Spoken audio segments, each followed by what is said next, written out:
Hello student, मैं हूं आलोक खरे और आज मैं लेके आया हूं आपके सामने त्रिकोणमिति का एक बहुत ही बढ़िया क्वेश्चन। और क्वेश्चन कह रहा है 1 minus ten square 45 upon 1 plus ten square 45 का मान कितना होगा।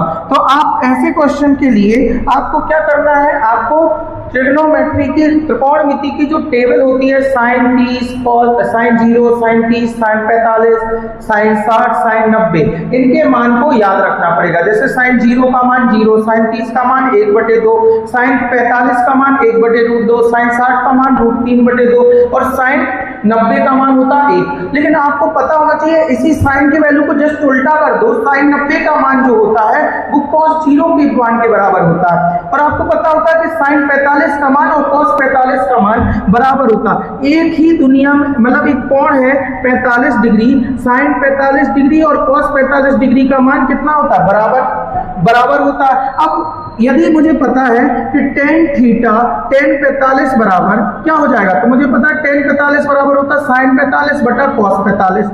ठीक है, अब मुझे पता है साइन 45 और cos 45 बराबर होते हैं तो कट जाएंगे, तो यानी tan 45 का मान कितना होगा, tan 45 का मान 1 होगा। या हम डायरेक्ट, ये तो मैं तब बता रहा हूं जब आपको टेबल याद नहीं है, लेकिन हमें कोशिश करना है कि हमें मान याद होने चाहिए सबके। ठीक है, हमें मान सबके क्या होने चाहिए, याद। तो अब इसमें मैं क्या करूंगा, 1 माइनस, मुझे पता है tan 45 का मान 1 होता है और 1 का मतलब इधर इसमें स्क्वायर लगा तो 1 स्क्वायर लगा लो और इधर पे कितना होगा 1 प्लस 1 का स्क्वायर। अब मुझे पता है 1 का स्क्वायर 1 होगा और 1 में से गया 0 बटा नीचे चाहे जितना भी आ जाए, ऊपर यदि 0 है तो उसका आंसर कितना होगा, 0। तो इसमें ऑप्शन नंबर डी, इसका ऑप्शन नंबर डी है करेक्ट आंसर 0।